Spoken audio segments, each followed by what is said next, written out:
Hi, and welcome to the Skeptical Leftist Podcast, the show where I talk to a variety of people to spread critical thinking, progressive politics, and left-wing philosophy.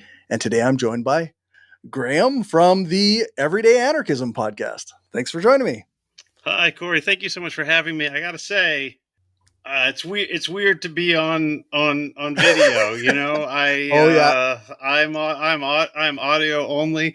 I'm so audio only that sometimes when I'm emailing guests, they'll say, like, as we're about to record, wait, is there video? Because I forget to even tell them there's not video. Because the idea that I would be on a video, it doesn't even occur to you. Yeah, but here I am. I'm on a video. Thank you for having me. Alternatively, if you don't like being on video, I can put a static image up where you. Let's. I mean, I'll give it a go. I'll try almost anything once. Yeah, I find that on YouTube, video is good, and then of course I do live streams as well where I talk about various things, and yeah. So I'm on Twitch, I'm on YouTube, I'm on all the places. So, so video is where it's at for me, but. Yeah, Twitch is really interesting because I have been teaching classes on game studies and I haven't gone down the Twitch road yet. But I think at some point, at least my students and maybe even me are going to have to be doing some Twitch stuff. We'll see. Yeah.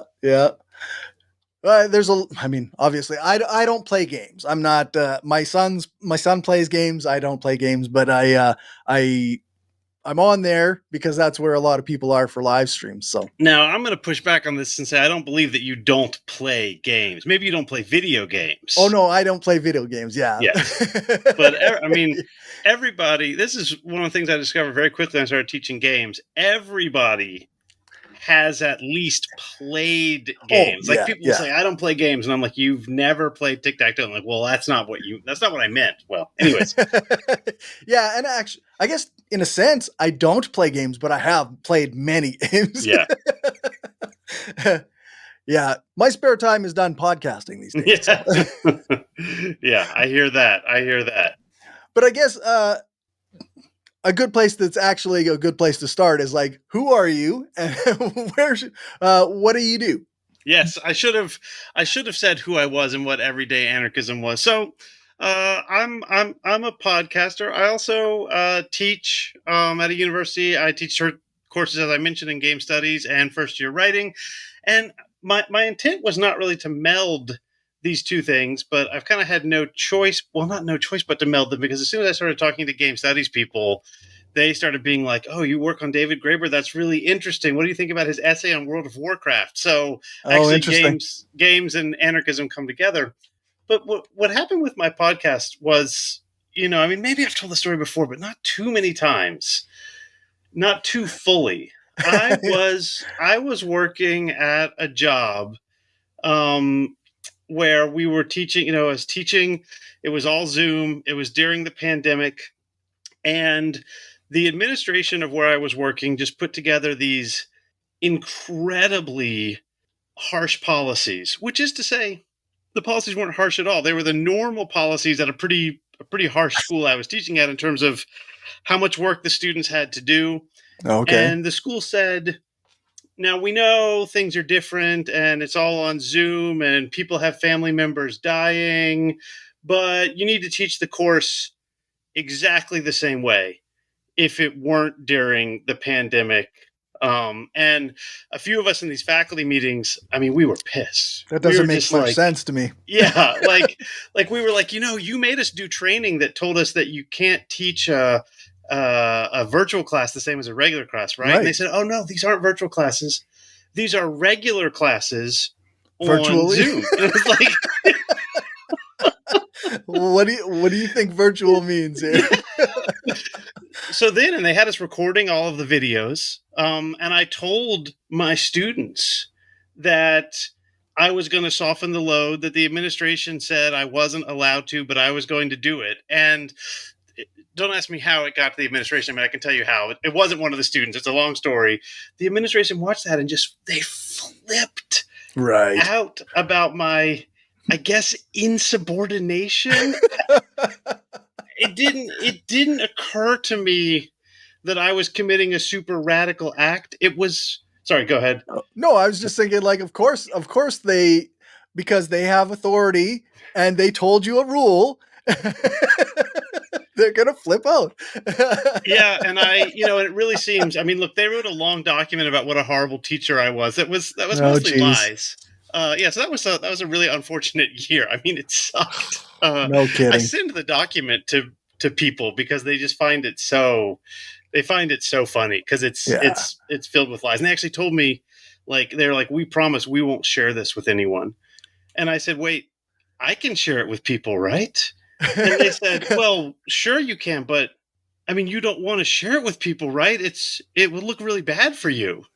Oh, no, it doesn't look bad for me. Yeah. and, It makes everyone, you look and ridiculous. everyone I showed it to has been like, oh my God, what idiot wrote this? This makes them look so bad. Yeah. So that whole year, they were just punishing me for my bad teaching. Jeez. And I just got pissed off and became an anarchist. I mean, an everyday anarchist. I'm still not a destroy the state to the barricades anarchist. Right. Never was, not planning on it. And at the end of the year, I was just like, so I was reading so much David Graeber, and I hated David Graeber when I had to read him in grad school because I was like, this guy Oh. doesn't understand how the world works.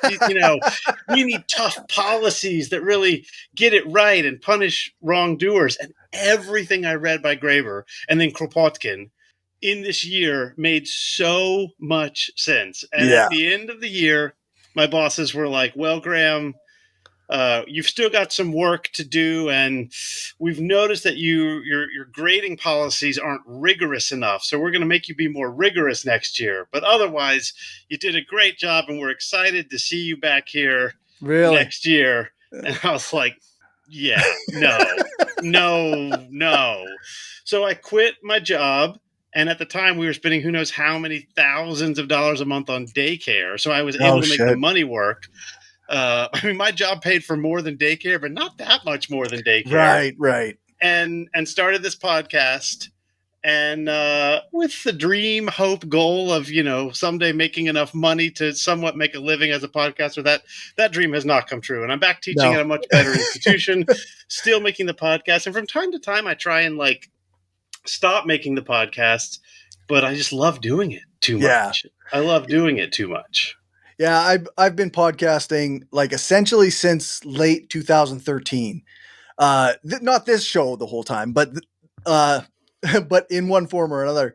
And it's all ever since the first time I spoke on a microphone, I was like, this is fun. Yeah. I love doing this.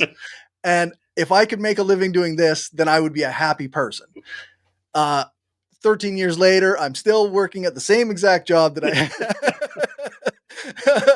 I just, I mean, obviously the cost of living has gone up remarkably since then too. So it's like, I'd have to be I can't imagine how much of a sacrifice a person would have to make podcasting their job. Yeah, I mean, I think it's not quite impossible, but it's very difficult. And I should say also, when I did this was the Biden years. Oh yeah. And they were sending people money for existing, and also sending people money for having kids. And so I thought, even if this never makes any money, I don't have to be desperate to get back into the workforce. And then, Mitch McConnell or Joe Manchin or whoever it is was like, nah, one of those guys. Yeah, no more money for you. Get back to work. Yeah. So, and that, I guess that ties me. I mean, briefly, I'll explain to your listeners what everyday anarchism is, and then we can talk about the concepts related to that or whatever. For sure. The idea is that, and this comes from Graeber, is really that everyone is an anarchist. No one thinks that there should be a cop following every person and policing them at every moment in their life. No one thinks that every action should be taken only for profit. And if your coworker says, hey, would you mind passing me that wrench? You should say, I don't know. What's in it for me? Right. No one thinks that every authority figure should never go unchallenged. No one thinks this stuff. Yeah, that's right. everyone is in some fundamental, everyday way an anarchist. And that I just try and show over and over again that wherever you think you can find, a system that works in this because of authority or because of violence and coercion and money, and those things exist and they do work, but you'll also find anarchism running alongside of them. And all I want to do is nudge that slider, a Yeah. little bit more towards the anarchist thing and a little bit further away from the coercion thing. It's not. I don't think that's. I don't think that's that scary of a thing. But No. also, it's important to me to use the word anarchism because I don't want to be like everyday liberalism or something, and then all of a sudden I'm defending, the liberal tradition, which has lots of great stuff in it Sure. and lots Sure. of coercion and Yep. and violence. So that's me. That's my project.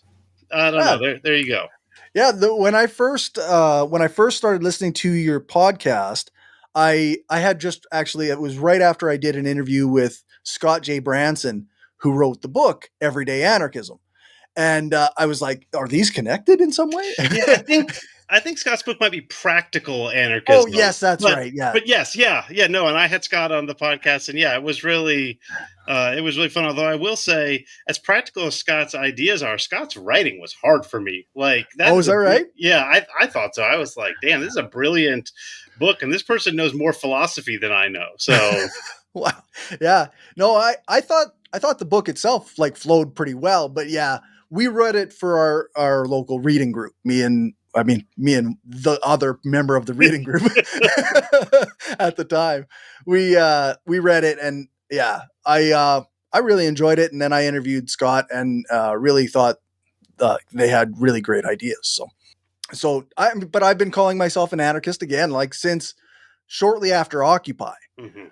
But in my life that meant different things, right? Like so I was once like an anarchist, like right-wing libertarian anarchist.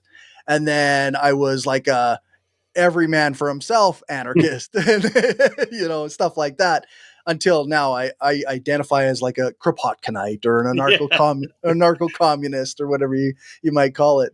And yeah, so that's kind of where I am now. But yeah, I think that the Graeber idea. I have a pamphlet that I give to like new coworkers, and I say, like, I'm an anarchist, and here is the pamphlet on how you might be an anarchist yeah. too. Yep. I mean, that's the. I mean, I think a quote from that pamphlet is how I opened the very first episode of the podcast, and I think it's really important for me to say. I think you can extrapolate from this set of everyday ideas a rejection of all of the stuff that the capital A anarchists reject. Right. But starting with, hey, isn't it nice that people are nice to each other when they're getting on the bus and you notice there's no rulers there Yeah. is so much better than like, guys, we got to, have you seen we're exploited? Destroy the system. Because once you start talking about destroying the system, people are imagining anything good about their lives Yeah. going away. Yeah. They still believe, like so many people still believe that if you want to abolish private property, that you want to take their toothbrush. Yeah. So you Yeah. still have, there's a huge uphill climb in that respect if you're not using language that people understand. Yes, yes, absolutely. And then people start talking about like, oh, well, private property actually means public property that's controlled by private people. And it's like, Yeah. and your toothbrush is personal property. And I'm just like, yeah, try that. Walk around with a sign that says abolish private property with a little asterisk that it says, by which I mean That's everything right. billionaires owns. And actually, Kropotkin is like, you can keep any house you want that you are able to clean yourself. Like no one's Right. like if you are living in a house that that you are able to keep clean and tidy, then like why would we take that? That means our problem of making sure that everybody has the right amount of space is solved. Yeah, that's right. Yeah. So something like defund billionaires is the same message without the sense that an anarchist is gonna come take your toothbrush. Yeah. And I mean, right now, like in the United States, you look at like how big of a uphill battle it is even to get people to understand like that the word anti-fascist means anti-fascist. Not like even before I think it was the 2020 election. I think I did a short little individual video where I was like, no, anti-fascists aren't coming to your house to take all your stuff and rob you blind. Like that's not what anti-fascists do. And we're still in that same boat, if not worse, actually, with the way people understand things. So Yeah, no, I think I think that's right, and I don't but I don't want to run away. I refuse to run away from the language of anarchism and the language of yeah. anti-fascism because I think I was just reading. I'm working on some stuff. I'm always working on some stuff, and I was just reading Ingalls on ideology, and he Okay. just says something like, "Oh no, it wasn't on ideology. It was on Bakunin." And he was like, these guys, they're dumb, they're bad, they're wrong. Maybe it was Marx, whatever. It was Marx or Ingalls. One of them was Marx on Bakunin. Engels was usually the one that was Yeah, he would. Yes. Well, anyways, so Ingalls says something like, obviously we know they're not really anarchists because they still want to have things like factories, and we know you can't have a factory unless there's one will in charge, so their very ideas are flawed. And it's like, yeah, but that's not true about factories, right. Yeah, though. that's There's cooperative factories all over. What I is not? it's like I get very annoyed by people who bring up on authority Yes, yes. as an anti-anarchist thing, and they're like, "Oh, of course, you have to have authority in all situations." I'm like, ah, yeah. Can I just send you a link? Yeah. Yeah, so my go-to for this is like, oh yeah, okay, there's got to be an authority. I get that. And you know if you don't know this, one of the things I like to play, the game I like to play a lot is I like to play the game of Roman history, in part just because I know some Roman history because I listened to this very long podcast by Mike Duncan on Roman history. And it's like, yeah, you have to have a centralized authority. There has to be one man who makes the decision, which is why when Caesar first came to power, it was part of the triumvirate, which was three men. And Right. then when he took power by himself, he got stabbed and died. And then another triumvirate took power. And then Caesar's son, Augustus, takes power and ruled as a sole emperor, except everyone knew that his wife also exercised power on his behalf. And then for the last 16 years of his life, he co ruled with her son, Tiberius. So the Emperor Augustus, the Yeah. one man who stands for sole power, had two co rulers. So, Right. like if the Emperor of Rome wasn't a single will, then there's got to be able to have like a 7-person factory that doesn't have Yeah. a That's single right. will. That's right. I and like when you expand it like to the nation state level, like I do find it very strange to think that one person somehow knows what's best for everybody in there. Like, what do you? What? I can't conceive of this. Yeah, I I yes. So of course the idea that like they're gonna do a good job, that's insane. yeah. I'm more fixated on the idea that they are in charge. This one person is Right. in charge. Like, Yeah. man, that's a lot. Because like I feel like got on the bus today and the president wasn't involved, but I guess I just don't understand Yeah. his level of involvement in day to day In day to day life. action. Yeah, Like, for sure. Yeah. No, it's very. It's like a disconnect, right? Like so much hype is involved in electing the official leader of the country. And it's like, yeah, but does this actually make my day to day any different in no, some way? And it usually does not.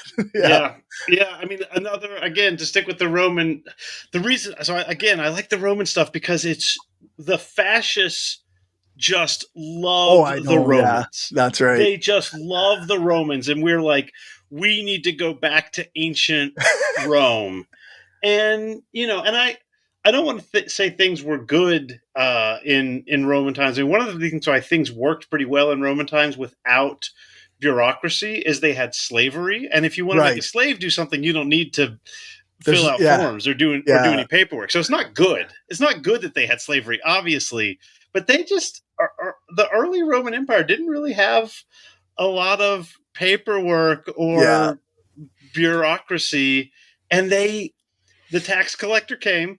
And besides the tax collector, there's a good chance that the average Roman did not encounter the Roman government. If you lived somewhere where there was either a war or b along like a road to a war zone, you would see the Roman soldiery pretty often. yeah, And if you were a Roman citizen, otherwise there was a good chance that you could, basically be born and die without meeting a member of the Roman government. So I'd like to see the fascists run a fascist country on Roman lines, leave out yeah. the slavery, and then not have interaction with the day to day life of citizens. That sounds great to me. Like if you want to have a fascist king somewhere, that's Do fine. your thing. Yeah, Yeah, just stay out of my life. yeah, exactly.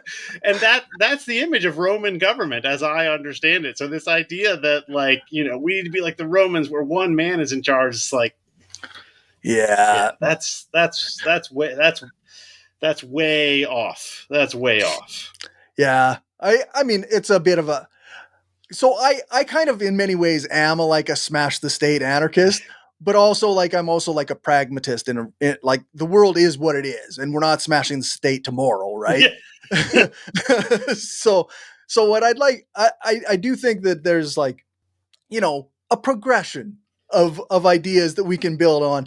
And I mean, you've had a couple really good discussions on liberalism on your podcast, and I recently talked to Osita Winevu on his book on the rights of the people, which Mm-hmm. is kind of like yeah, it sounded a lot like liberal socialism Yeah. to me.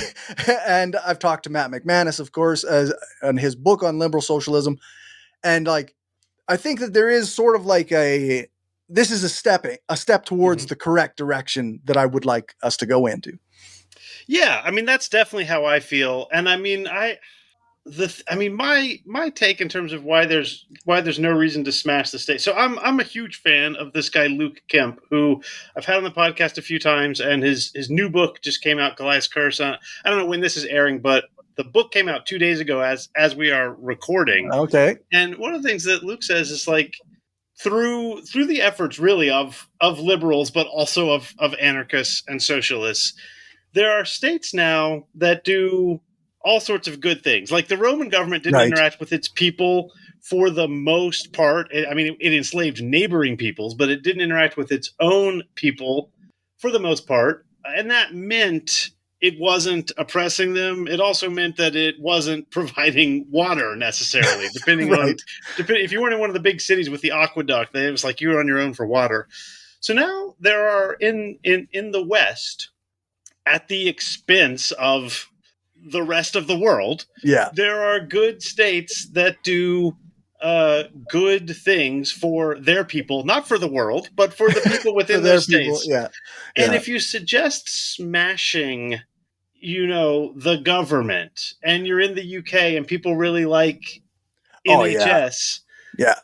so instead you got to say, the government is great when it does NHS stuff, and it's bad when it does ridiculously unnecessary wars in the Middle East. Yeah. So let's just shift. And there's this American thinker named Randolph Bourne who says basically government and the state, the state, which is the regalia and the Right. soldiers and the war, is a subset of government, and it's an unnecessary Well, one. that's an interesting perspective. Yeah. I recently finished reading. Well, I guess 3 months ago, "The Operating System" by Eric Larson, which is like an anarchist theory of the state, and the way that he frames the state is that it's the encompassing kind of being that we are all inside of, and the institutions and whatnot are tools of it.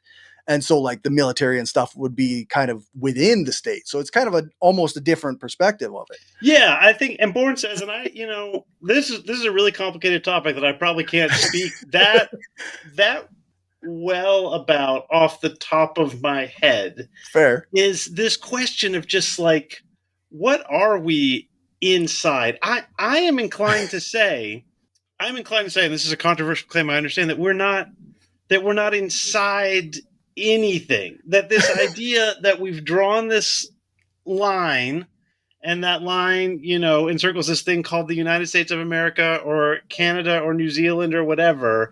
And Right. everything within that line is in some way controlled by this entity called Right. the state, that you're inside of it. And I just think, I don't feel that inside of it. Right. Like, if you're in a hospital, you're in a hospital. And if you're in a prison, you're in a prison. And the state seems to be more like a metaphysical concept. Yes. Yeah. Well, and I think that fits with Larson's theory, right? Is that it's like an invisible operating system that we all, it is what runs everything. And all these tools that we don't notice them sometimes, but they exist. And I think that fits. Yeah, and I mean, I like that book. I guess I can admit I didn't make it all the way through it, but I'm more inclined, and maybe this represents some of my background in 19th and 20th century French and German philosophy, to think of some things, which I mean, when I went to grad school in the English department, you just had to read a lot of Michel Foucault and Derrida, Oh, Nietzsche. yeah. I'm just more inclined to think that this thing is more like an assemblage than a thing. And so operating system, again, works well, except it's a machine that's more chaotic than any. I don't care how old your Microsoft Windows machine is and how many viruses it has on it. It still is much more coherently functioning than whatever it is that we have. That is absolutely true. Yeah, that's I could say, like, I wrote like a 17-page review of the operating system. Oh. Like I was going to record a video about it, and then I still haven't. Yeah, there's never enough time. I get it. But I think, like, yeah, the operating system metaphor, it is limited in that sense. Like, it makes it seem like it's very directed and very specific, and these things happen for a reason, where a lot of stuff is, it's very like, shit just happens. Yeah. Yeah. And I mean, I would tie this back to this, like, belief in this leader figure. And it's like, well, what does that guy do? Well, he's in charge of the operating system. It's like, oh, not really. That doesn't sound right to me. Like, yeah, no, he's definitely not actually in charge of the operating system. Like that's so clear. And I guess one thing to just give me a second to see if I can collect my thoughts on this. Nah, I think it's gone. Maybe we'll come back to it. All right. So sorry, Corey. Now you have to say something. No, that's all right. I did take a look here actually at. I didn't listen to it yet because it only came out yesterday. Your episode on Goliath's Curse, but this is something that me and my friend Damien have been talking about for like roughly 4 years, because he does prehistory study, and like we try when we talk is about, how does like our version of anarchism, our idea about anarchism, mix with like this ancient history kind of stuff. And it seems like, like a lot of it, like anarchism is always there on some level. Right. And and you can pinpoint certain points throughout history where, like, hey, that's oppressive, and those people knew it and they fought against it. Yeah. Yeah, no, I think that's right. I mean, another way to put this is that anarchism is always there, and that also, whatever you want to call it, oppression, exploitation, hierarchy, coercion, they are also always there. Right. But the default, and the default more strongly, is to anarchism. And so while trying to avoid romanticizing a Garden of Eden Right. style Paleolithic or Neolithic community, you can say, and I mean, Luke and I talked about this. It's like, look, first of all, times were hard for those people. They did not have enough food. A lot of infants died.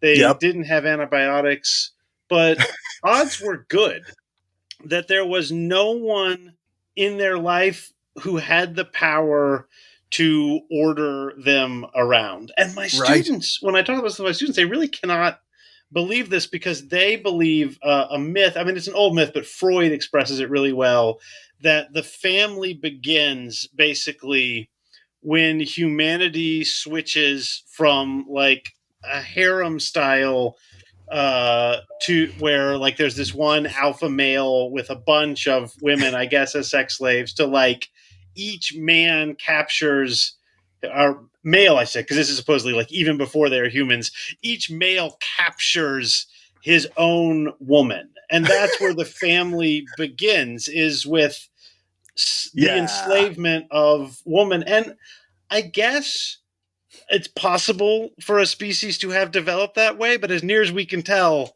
That's not how that's humans not what do. Homo sapiens did. Yeah. And I think this thinking comes from, and I thought this with Luke as well, but I mean, whatever, it's useful.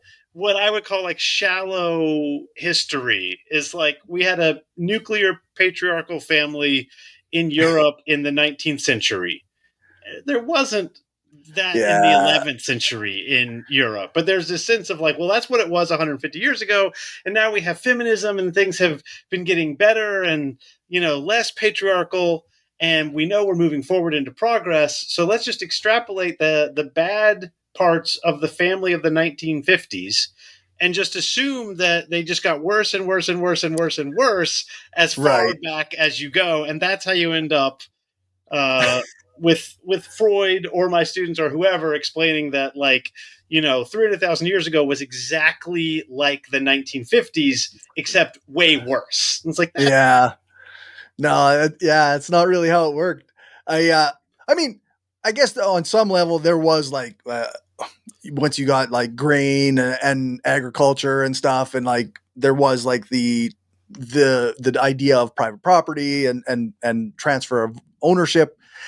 Women did end up taking subservient roles in a variety of ways early, like Yeah, and a few thousand years ago or whatever. But that's my guess, is that patriarchy, like cities, like slavery, like war, is an invention of the last 12,000 right, years. yeah, yeah, right, Um, and that makes that makes the years roughly or so 300,000 when modern humans, and look, what one problem with all this is I do not like playing the genetics game. I am yeah, just so like, they tell us that modern humans emerged in 300,000 years ago, and that's based on studies of chromosomes and things, and I'm just like, I don't want to hear about when modern humans came to be, because I don't I'm not denying the doctrine of evolution,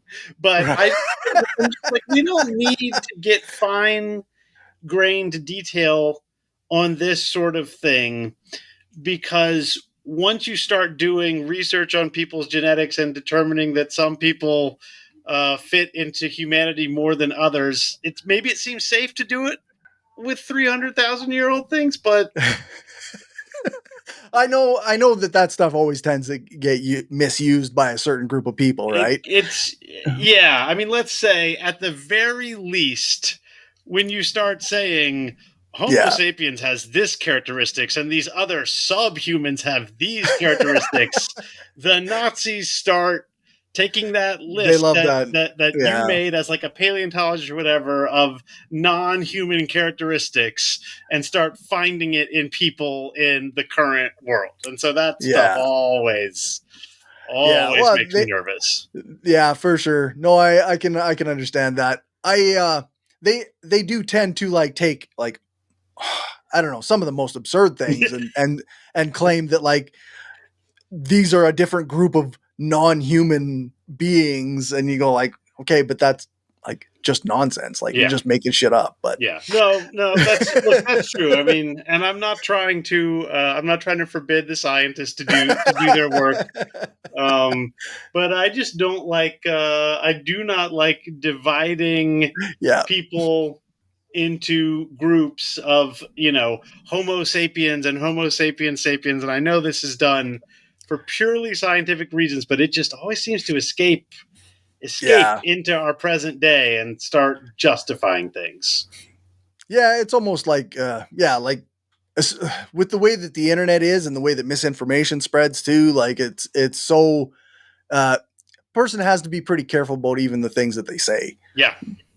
So Yeah, it's just not it's not easy to walk that line, I think. I think yeah, that's fair. that's fair to say. Yeah, for sure. So, uh, so one of the things that I kind of wanted to have you on like for a long time, ever since I listened to you talk with Kim Stanley Robinson, Mm. who was, of course, because of Ministry of the Future, I got into some of his writing, and then of course your conversations. I ended up reading the California triptych. Yes. I love those books so much. I just love them so Yeah, much. I yeah, no, I just I how do you some of the people that you've had on obviously are like Kim Stanley Robinson, like you've had some academics on, some very brilliant people. Like I'm as an interviewer, how do you contact these people and how do you communicate with them? Do you have connections Oh, already? yeah, no, for the most part I don't have connections. Look, this is easy. I look and see if they have contact information that's publicly available, or if they have a PR person that's available, and I email them. The real secret is that when people write a book, their publisher is demanding, sometimes even contracting with them, Right. that they go on podcasts. So you look and see who's got a new book coming out that you want to talk to. I mean, look, plenty of people that I interview them because I want to talk about their book, Right. Right. but and I've never heard of them. But also, so I'm a very dedicated reader of the New York Review of Books and the London Review of Books. Those are the only publications that I read now. Although I recently subscribed to Sight and Sound because I love film. And just like as you're flipping through that, um, there's huge advertisements. Oh, Like half of those things are advertisements for books that are coming out in the next 6 to 12 months from either academic or just like intellectually oriented publishers. yeah. And so it's just like, oh, wow, this book sounds so interesting. You don't email the author. That's a mistake. You email the publisher, Ah, there and you then the go. publisher emails the author, and the publisher's on your side as an interviewer, because the publisher wants the author to go on as many podcasts as possible, does Right. not care if the author is going to have a nervous breakdown. So you know and I'm not suggesting that the publisher is browbeating the others. They're definitely not. But like if you email the publisher, they don't look at that email and think, oh God, why is this person bothering me? They Right. think this might be some really nice publicity for this book. I'll see if Right. the author is interested. And so I had, hopefully Stan doesn't watch this video. Um, I had recently picked up and read and just adored the Three Californias trilogy, Right. and I thought I would love to talk to Kim Stanley Robinson on my podcast about this. And then I was like, no, don't bother. He's too busy. It's not worth it. And then He's a six very months. Yeah, very busy, very popular person. he's astonishingly busy. But he says yes to almost everything as near. Well, I mean, not that's not true, but he says yes. There are people who are really want to get their stuff out there in addition to their books, and there's people who don't. And he's one of those who Right. wants to talk to people. And then 6 months later, Kim Stanley Robinson had a new book come out called The High Sierra, and I just thought, okay, Graham, so this isn't the Three Californias trilogy. It's not the one you most want, but this will be so thrilling. And I emailed the publisher and Right. they emailed him and he said yes. And it was that simple. And then, Wow. and this happens, you have a great conversation. And then at the end, you always say, let's do this again. And they're like, yes, let's do this again. They might not mean it. You don't Yeah. know. Yeah. That's because they always say that on a podcast. So like, Everybody says that all the let's time. do I this had such a again. great time. Yeah, I should have you on my show again. Yeah. I No, mean, I believe them when they say it. and then, well, what I have learned is sometimes you send a follow up email and you're like, that was so great. I'd love to do this again sometime. And they don't respond, or they're like, Yeah. I'm very busy, or whatever. Yeah. But sometimes they say, great, let's set a time. Yeah. So Yeah. that's how it Oh, works. right I on. don't know if that was helpful. Yeah, no, it is actually, especially the part about emailing their publisher. Because I do tend to look for if I can't find a person's email, then I just don't bother contacting them. Yeah, no, I mean, look, like it's like, okay, someone recommended Yanis Varoufakis's new book. I'll email the publisher and see what happens. And then 2 days Right. later, it's like, hey, Graham, this is Yanis Varoufakis. When do you want to talk? And it's like, all right, that's cool. yeah. Yeah, What that's really cool. I mean, I did not have any contacts with him. I mean, the other thing is, it accretes over time. Cory Doctorow knows Kim Stanley Robinson. Yanis Varoufakis knows Cory Doctorow. So, Right. I do not ask people to contact other people on my behalf. I'm not emailing Cory Doctorow and saying, please email Yanis Varoufakis. Right. But I've had Cory Doctorow on my podcast multiple times. And, if you Google me, you can see that. So if you're Yanis Varoufakis, that makes sense. It shows up. Yeah. And I got to say, look, I send a lot of emails out and get told no very frequently. Very frequently. This is that old iceberg theory. If there's a guest on my show who you're like, wow, that's amazing. It's so great that Graham had Kim Stanley Robinson on the podcast. Think of how many science fiction writers I have emailed who have said no. I assure you, it's many. And I find it surprisingly difficult emotionally to receive all these notes. I send the email out and I'm like, whatever, it doesn't matter. I'm too busy anyway. It'll be great. I know they're probably going to say no. And then I get this incredibly polite no back, which is exactly the answer I was expecting. And then I'm like, oh, but I really wanted them on my and I don't know why it hurts my feelings so much. It's a totally impersonal thing. And the list of guests I've had has been life-changing and awe-inspiring, but for whatever reason, doing this 4 years, every rejection still hurts. Yeah. I often will be like, okay, well, I'll check back because they'll say they're busy or what have you. And then I check back and no response. And I often struggle with how many times I should check back because I'm like, I don't want to harass people. I mean, I will say as a general rule, 2. Yeah, well, I was just gonna say, as a general rule, it's never worked for me. Look, I still check back if they say, "Oh, thanks for the offer. This is interesting, but not right now." I take them at their word. I assume they mean not right now. They're not just being polite. But based on my success rate of when I have checked back, I think usually they're just being polite, and I understand that. Yep, for sure. I guess that's kind of off topic. That's the shop talk. I know. Not a lot of people want to. I mean, I don't know how much people wanted that, but I guess it would say it's important for me to know, for people to know two things, which is one, that I don't have connections with these people. I'm just cold emailing. But also too that like I get so many no's, and Yeah, that's just part of the game. it is.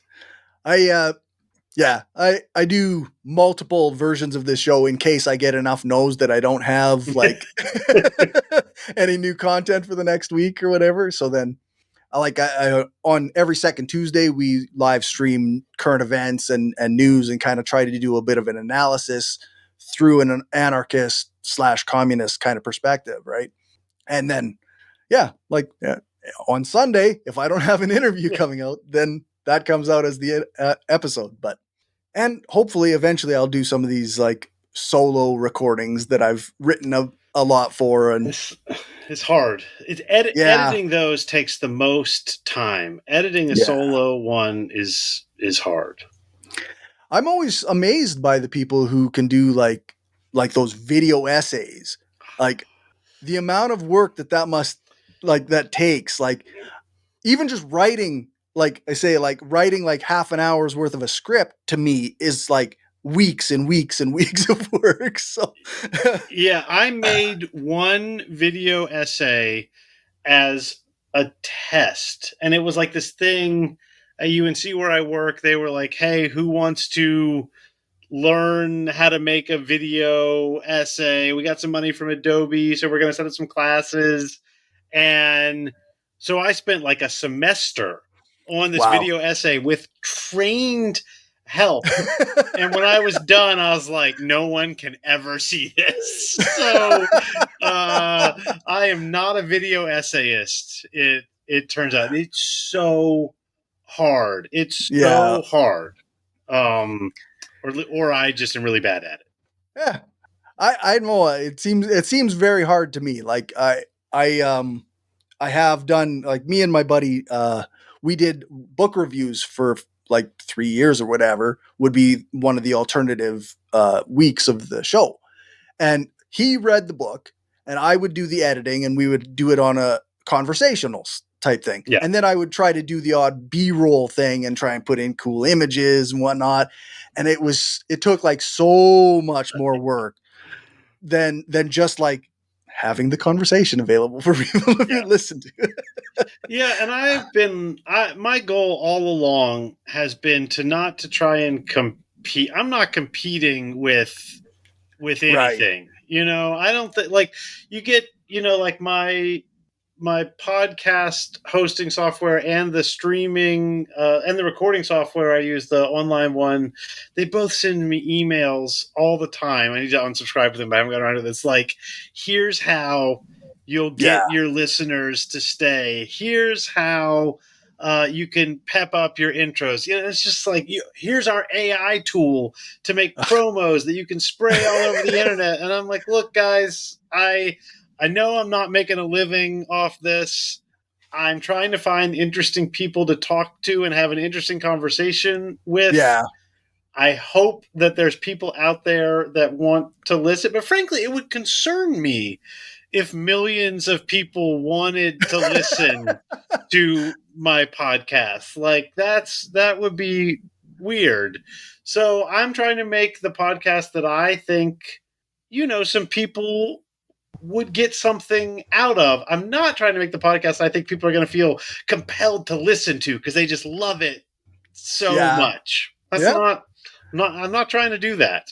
And I'm That's sure I fair. would fail if I tried. Right.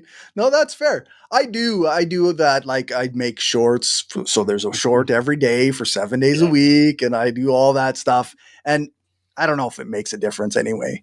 Yeah. I don't know. I don't know either. I mean, look, before I returned to the classroom, even though I didn't have much time because I had a kid at home, I definitely did a lot more. I was on Instagram. I could never tell if it made a difference Yeah. or They not. I used to read I used to listen to the Libsyn podcast about pub podcasting. Mm-hmm. And they always said like 1% of your audience will like be in communication with you. And 1% of those will be like financial supporters, like patrons or something. I was like, so I mean, but then they always would say too, like, imagine like your numbers, like if you have like 500 downloads every week, then just imagine that you're speaking to a stadium of 500 Yeah. people or a venue of 500 people every week. And it's like, I like the way that's framed a little bit, but also it doesn't feel like that. No. No, it doesn't. I mean, I guess I would say if anyone's interested in starting a podcast and they're listening to this, you and I have been doing it for years. You just have to make it, and you have to talk like your podcast exists and like people are listening to it. Maybe they aren't. I don't know. Certainly in the early days of mine, very, very few people were listening. And sometimes if you stumble across a really small podcast, you'll hear the host very early on continuing to mention the small size of the audience. And look, a self-deprecating barb here and there, by all means, go for it. I Sure. do it myself. But if your podcast is about how no one is listening to your podcast, then you've messed up. You've messed up. You make it, you put it out there. You're not going to make a living No. on it. I'm sorry to say. I mean, look, you might make a living on it. You also might make a living playing basketball. I think those two things are about equally likely, and let's Yeah. say it's a very small number of people in both cases. I would even go so far, like, you could, I suppose, if you could make a living on it if you're out there confirming people's biases and Yeah. you're like telling them that they are, victims of whatever backwards reverse racism or something. But if you're going to challenge the status quo in some way, if you're going to think critically about what you see in the world and like advocate for like a better world, I don't see, you're not getting hopped on by corporations and you're not getting promoted by a bunch of people. Yeah, and I've mostly stayed out of the like Chapo Trap House dirtbag left, because there is a left wing version Yeah. of that. Yeah. And I've sometimes thought, like, what would happen if I made a Republicans suck, Bernie rules podcast where I just, I mean, I should say I love Bernie Sanders. I love Bernie Right. Sanders. But if I just, just shit talked the right wing and was just tried to pretend that I was Ben Shapiro, but on the left, would I be able to make a living doing that? I mean, I doubt it. But I'm not going to find out, because I would, there's a lot of things I would rather do than that. A lot of things. Yeah. And it seems like, and maybe it's unfortunate in some way that like, maybe because, I mean, anarchism is a fairly niche kind of idea or ideology set of beliefs. Like, that's why we'll see like anarchist podcasts come and go quite a bit. Yeah. Because, they don't get the audience and it takes a lot of fucking nonsense work to make a podcast. Yeah. Yeah. And that's, I mean, I will say my disappointment with my podcast has been that it does seem like almost everyone who listens to it is a leftist. And I hoped that, that if you liked Ezra Klein and Matthew Iglesias, you could listen to my podcast and find a useful contrast from the further left. Yeah. But I think there are basically zero Klein and Graham Culbertson listeners. And that's, I'm not. That's okay. Yeah. Well, no, because when I read these neoliberal centrist people and, Nate Silver is out there and he's like, no, this wasn't Nate Silver. This was Ezra Klein. He's like, look, as long as the Democrats figure out that they need to run some anti-abortion candidates in red states, that is what will save them. And it's like, you don't remember when they overturned Roe v. Wade and all of the red states went ahead and made abortion legal in their states? Like this, someone needs to be talking to those people. Yeah, I'm yeah. a, I'm a university professor. I don't throw Molotov cocktails. I would like to be the friendly contrarian anarchist in the neoliberal soup, but Yeah, no, I guess not. it's not happening. Because you use the word anarchism. Yeah. That's why. And they know that they don't need to talk to me because my ideas are wrong, and they don't need to listen to me because my ideas are wrong, because it's Yeah. got the word anarchism in it. Yeah. That like actually I guess so I started the show with the word leftist in it, right?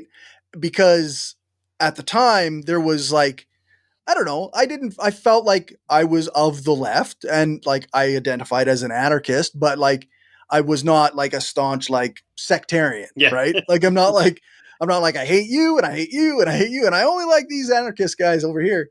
But I still ended it up with like because I guess my values come through, the Mhm. ideas that I believe in come through. And so I most of my audience is anarchists, and that's just I guess that's just how it is.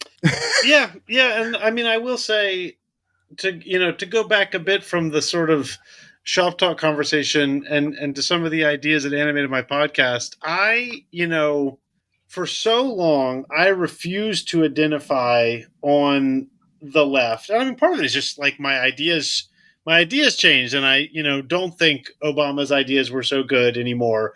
But I Right. was always looking for a way to be really far to the left without any authoritarian tendencies. And I had accepted, as the Marxists want you to accept, that the further left you go, the more authoritarian you are. And I had accepted that the anarchists were cute, And before I identified as an anarchist, someone recommended Oscar Wilde's "The Soul of Man Under Socialism," which I don't think Wilde called himself an anarchist, but if you're doing as a professor of ideas in my I day think it job, counts. yeah, Yeah, I think like it counts. he's an anarchist even if he didn't use that word. And I just read it, and he was just like, yeah, I mean, the word he uses is socialism, Right. but he is explicitly against coercion and hierarchy. And I was just like, shit, whatever this socialism is, I'm for it. And it turns out Yeah. it's anarchist socialism or anarchist communism. Yeah. I see a lot of parallels actually, like even like Bertrand Russell was a socialist, but not an authoritarian. Yeah. And very like I, and in favor of leisure. Yeah. Yeah. When people ask, like, what's the difference between, why are you an anarchist? Why aren't you just a democratic socialist? And I'm like, well, I am a democratic socialist. And I want to be clear, I'm not a member of DSA because I don't like Right. lots of their stuff. But like this taxonomy is, I think, really Yeah. misguided. Yeah, yeah.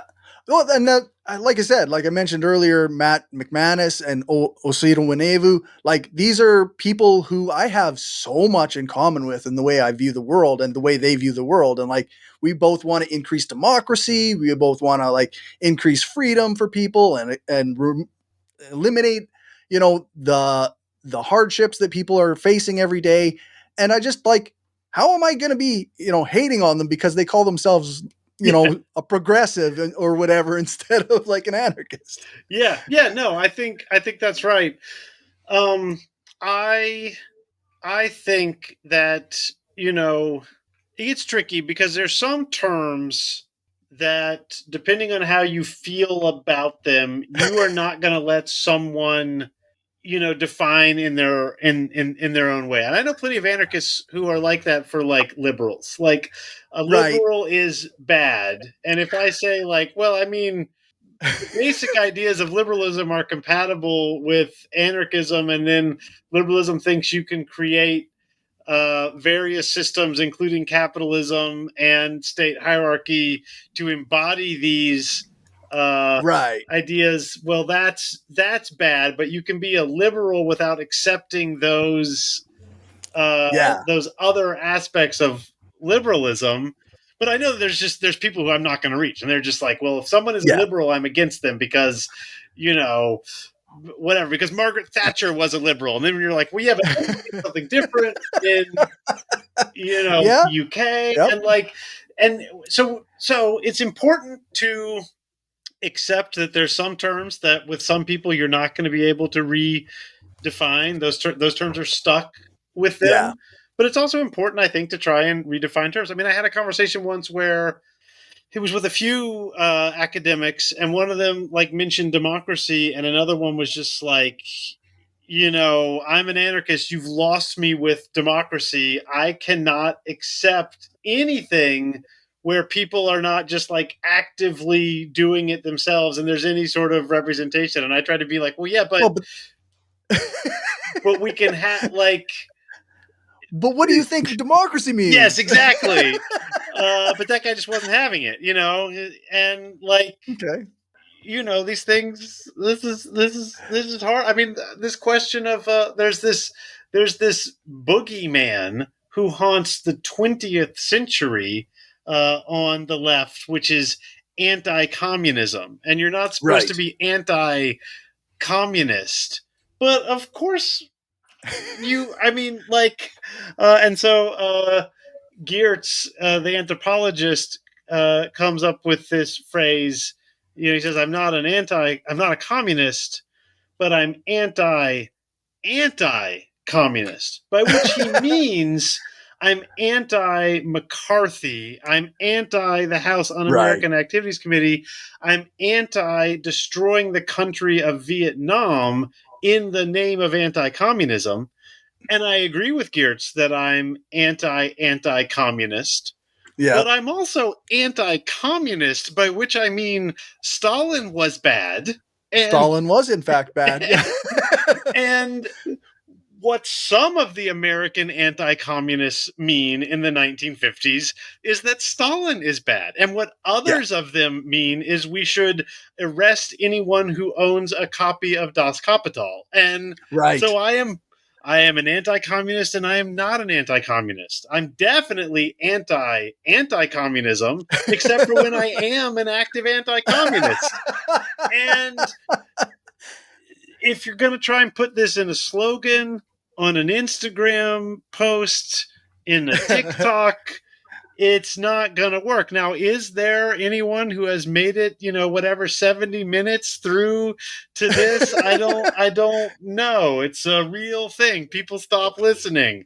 But Yep. you got to deal with this problem, both that there are people who would die rather than call themselves an anarchist or a communist, even if they would agree with the principles that I would Yes. label anarchist and communist, and Yeah. also that it's useful to define your terms, and also that sometimes, going back to the original example, defining your terms is not going to help you at all, and they're going to staunchly insist they hate democracy, by which they Yeah. mean the system that produces your Trumps and your Thatchers, and not people in a community living and working together to have better lives. Yeah. Yeah. It's almost like people need a new format of understanding things, right? Like you say, how many people are against like universal health care Yeah. or like, like it's actually not that many. No, so few. Yeah. So then maybe I don't have to say, hey, I'm an anarchist, let's tear down the state, when I could say, hey, you and I should both have health care, right? Yeah.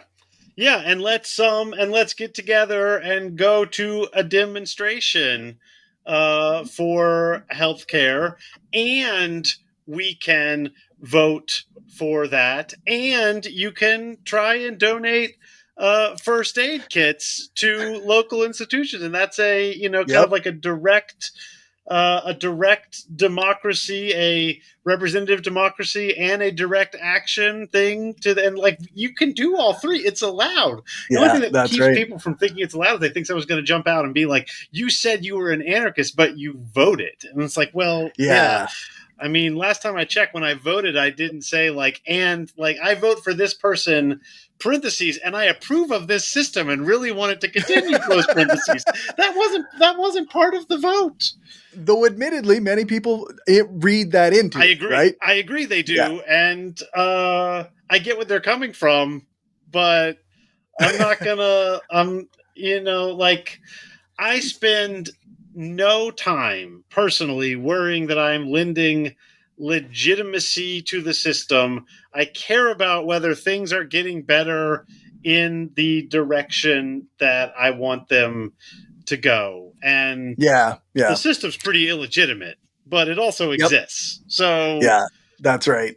I that's always the line I draw between like your sovereign citizens and anarchists yeah. too, is like yeah, we both think the system is illegitimate, but we acknowledge that it's real. Yeah. Yeah, I mean, I had a real break with my progressive friends when the January 6th riot happened, Oh because they yeah, were all just like, "You can't oppose the U.S. government," and I was like, "Yeah," I was traitors. like, "Well, they were bad and wrong, and they wanted to institute an authoritarian society.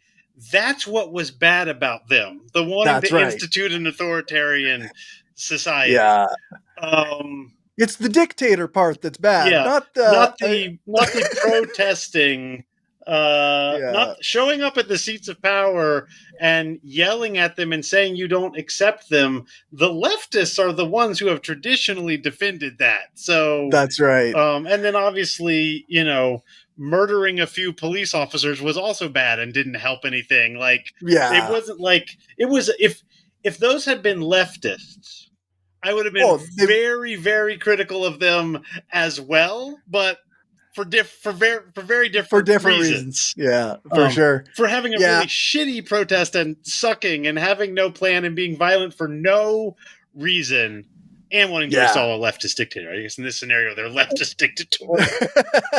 Right. Yeah, like we had the convoy here, right? In well, not Yeah, here. yeah, I'm yeah, in yeah, yeah, Saskatchewan, yeah, but yeah, we had the convoy here, and I still to this day I'm arguing with people like I don't believe that using the word traitor is useful. I don't agree that they're traitors. I'm a traitor. yeah. I think treason is good. Yeah, no, I thought look again. I mean, from the states, not having the full knowledge of this, I thought the people who did the January 6th protest, the yellow vest movement in Yeah. France, the convoy, these are people who are sick of the system. And in the case of the January 6th protest, they were fully on the wrong side. End Yeah. of story. What they wanted was bad. Yeah. The yellow vest protests and the convoy contain within both of them that bad Yep. impulse and some authoritarian and reactionary elements, and some good, healthy protest.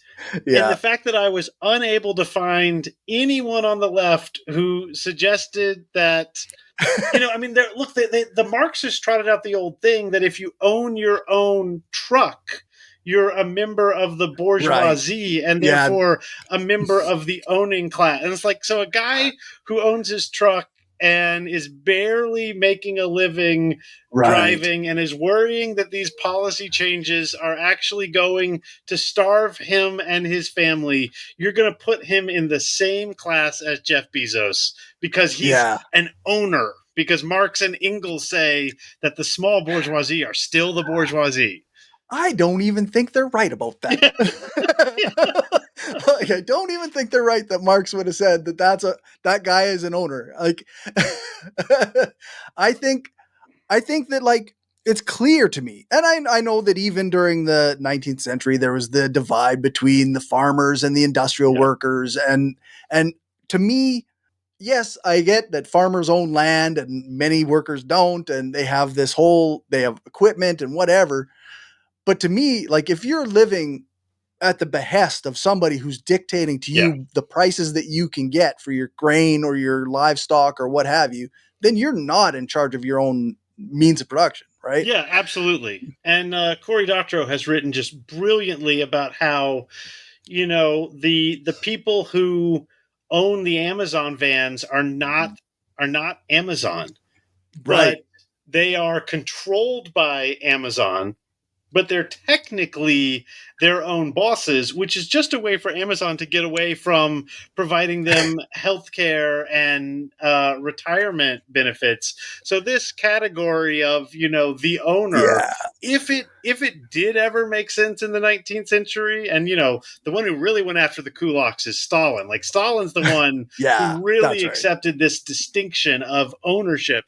So if it was ever any good, it has long ceased being any good. And when you see, there are going to be truckers in that convoy who are just flat out authoritarian racists, but the fact that they are in that convoy does not mean that they can't be on our side and working for a more just world. The January 6th people, yeah, they were there for that But explicitly.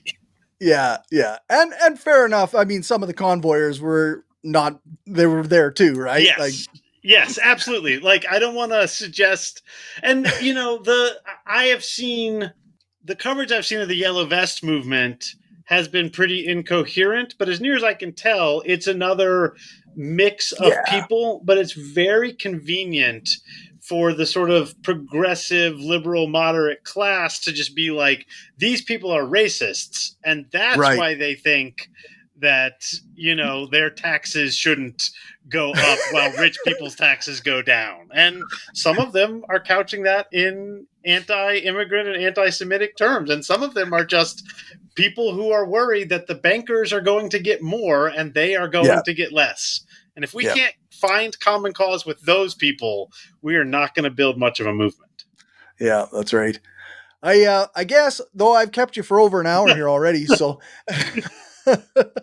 I uh, I guess this is the point where you do plugs. Where can people find you? Yes. Okay. So, you can find me at everydayanarchism.com. That's where you can sign up for my newsletter, which comes out very infrequently, but I really enjoy it. But essentially, just listen to the podcast. That's what I do. It's called Everyday Anarchism. It's on all the podcast apps, and I do have it on YouTube without any video. Just there's some people who listen to podcasts Yeah. on YouTube. I must admit, I don't understand it myself, but listeners requested it, so it's on YouTube. There you So go.